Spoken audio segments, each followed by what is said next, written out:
Le Nigeria, géant aux pieds d'argile. Le 25 décembre 2025, des frappes américaines ont visé des cibles terroristes dans le nord-ouest du Nigeria, précisément dans l'état de Sokoto.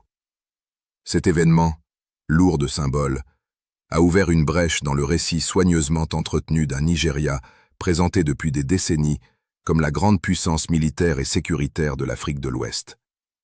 Car au-delà des communiqués officiels et des justifications diplomatiques, une question s'impose. Comment un État qui se veut gendarme régional peut-il déléguer la gestion d'une menace interne à une puissance étrangère? Le paradoxe est d'autant plus frappant que, quelques semaines auparavant, Abuja s'érigeait en acteur déterminant des dynamiques régionales.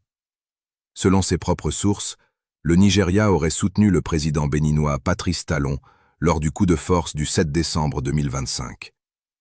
Dans le même temps, il se montrait incapable de résoudre des crises sécuritaires enracinées sur son propre territoire. Cette dissonance entre posture extérieure et impuissance intérieure fragilise le discours de puissance et expose une réalité plus inconfortable. La puissance nigériane est peut-être davantage proclamée que réellement exercée. L'histoire récente rend ce constat encore plus amer. On se souvient des années où le Nigeria, à travers l'ECOMOG, menait des interventions tous azimuts dans l'espace ouest africain.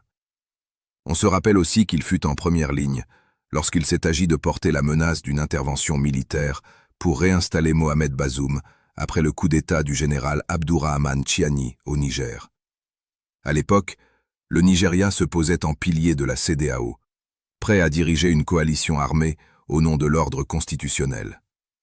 Pourtant, lorsque des groupes terroristes tuent des innocents sur son propre sol, au nom d'idéologies d'un autre temps, la fameuse force en attente de la CEDEAO semble soudainement inexistante. Serait-elle donc conçue pour remettre des présidents destitués sur leur fauteuil, plutôt que pour protéger des populations civiles face au terrorisme? Cette interrogation dérangeante met en lumière une hiérarchisation politique des urgences sécuritaires. La communication du gouvernement nigérian n'a fait qu'alimenter le malaise. Les autorités ont reconnu un échange d'environ 25 minutes avec les Américains avant l'attaque. Un délai étonnamment court pour une opération menée sur le sol d'un État souverain et qui laisse planer l'ombre de dictats déguisés en coordination. Le Nigeria savait, selon ses propres déclarations, où se trouvaient les terroristes. Mais il était incapable d'aller les déloger lui-même. En revanche, il a pu fournir ces informations aux États-Unis, afin qu'ils frappent à sa place. Cette séquence pose une question simple mais brutale. Où commence et où s'arrête la souveraineté nigériane? Une lecture interne de la situation ne peut être écartée. Le pouvoir nigérian craint-il de s'aliéner certaines communautés religieuses, chrétiennes ou musulmanes, s'il engageait directement une offensive massive contre des groupes se réclamant de l'extrémisme religieux dans le Nord?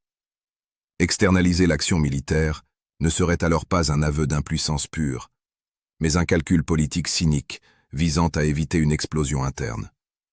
Mais ce calcul, s'il existe, se paie cher en crédibilité nationale et régionale. Une autre hypothèse, plus grave encore, mérite d'être posée. Et si l'initiative venait principalement de Washington?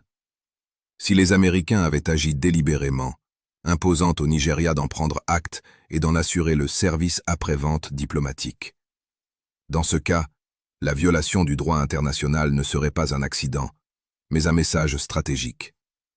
Un message adressé à des rivaux globaux, peut-être au Venezuela de Maduro, ou plus près de nous, à la Confédération des États du Sahel, qui revendique une autonomie sécuritaire accrue vis-à-vis des puissances occidentales. Au final, l'épisode de Sokoto agit comme un révélateur. Le Nigeria demeure un géant par sa population et son économie, mais un géant fragilisé, dont les pieds semblent de plus en plus ancrés dans l'argile des contradictions internes, des dépendances extérieures et des ambiguïtés stratégiques. La question n'est donc plus seulement de savoir s'il est encore le gendarme de l'Afrique de l'Ouest, mais s'il maîtrise réellement son propre destin sécuritaire. Le doute, désormais, est permis. Dr Festus Tamakloé. Munich, Allemagne, 28 décembre 2026.